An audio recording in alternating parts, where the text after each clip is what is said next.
À Kinshasa, les défis sont aussi immenses que le désespoir de la population. Chaque jour, quasiment des milliers de personnes passent des heures dans les embouteillages. Beaucoup d'entre nous cohabitent avec des montagnes de déchets et assistent à une urbanisation qui progresse souvent sans véritable norme. Avec la nouvelle dynamique portée par la Task Force dirigée par le général Kabik, une autre méthode de gestion se profile, mais dans une ville habituée aux annonces tonitruantes, les habitants en ont marre des promesses. Ils attendent des routes fluides, des quartiers assainis et un ordre urbain durable. Dossier complet avec Yannick Mbouyamba et Constantin Cambé.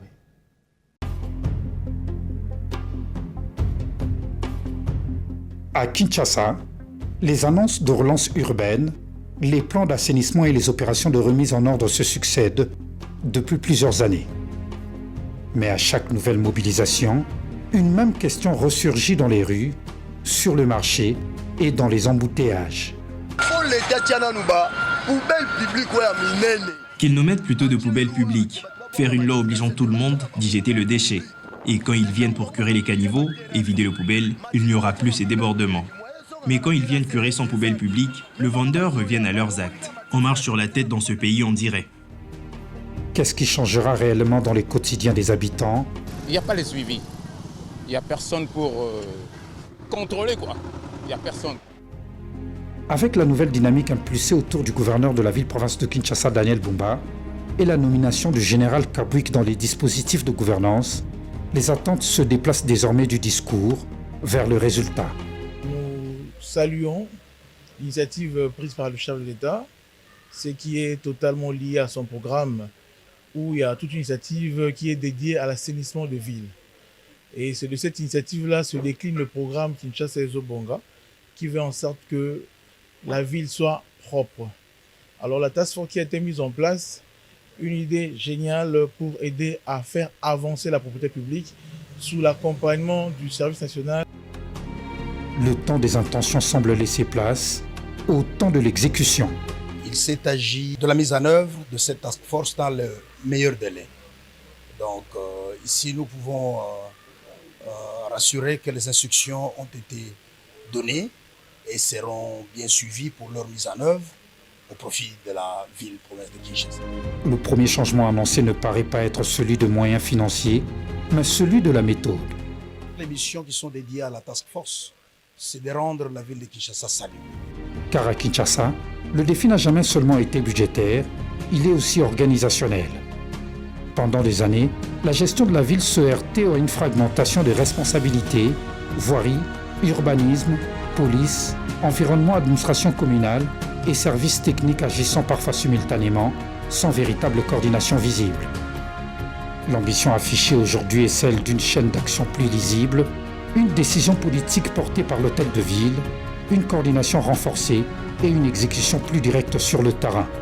Au niveau de la ville, nous accompagnerons justement ces tâches pour permettre à ce que cette vision-là soit bien matérialisée, surtout qu'il y a des questions très liées aux bénéfices de paramilitaires qu'incarne aujourd'hui le service national. Il faut ajouter le changement de mentalité par des mesures coercitives. Et nous pensons qu'avec cette idée ingénieuse du chef de l'État, par l'appui du service national, va permettre à ce que les choses se fassent comme il se doit, la propriété publique suive au bénéfice des Quinoises et Quinois.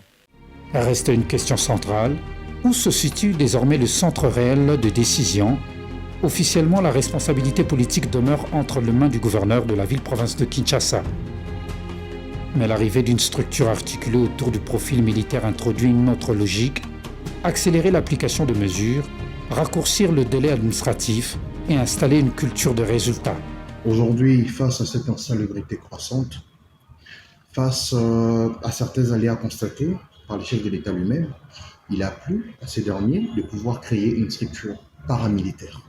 Ça fait partie des prérogatives du chef de l'État de bien pouvoir instaurer soit des services publics, soit des services ad hoc pour une mission et une durée bien déterminée. Une révolution qui nourrit déjà deux lectures. Pour les partisans du dispositif, il s'agit d'un outil destiné à renforcer l'action du gouverneur. Pour ses observateurs plus critiques, cette nouvelle mécanique traduit aussi une implication plus affirmée au pouvoir central dans un dossier devenu hautement stratégique au regard des attentes populaires. Les gens ne faisons pas la confusion de choses. Le gouvernement Daniel Bumba, tel qu'il est là, avec son gouvernement provincial en place, reste et demeure gouverneur. Mais l'apport du général est bien structuré et bien succinct. Il s'agit bel et bien de la gestion de la ville quant à ce qui concerne la salubrité, quant à ce qui concerne la construction anarchique de certaines maisons, c'est une réalité quotidienne de Kinshasa ici, et aussi le phénomène sécuritaire. Je prends le phénomène Kuluna, les embouteillages asphyxiants, on en souffre nous tous. L'enjeu n'est plus seulement d'évacuer des déchets, il est d'empêcher leur retour. Cela suppose une chaîne continue, collecte régulière, évacuation rapide, entretien des espaces, contrôle de dépôts sauvages et implication des acteurs locaux. Dans cette perspective, la propriété cesse d'être un objectif esthétique, elle devient un révélateur de gouvernance.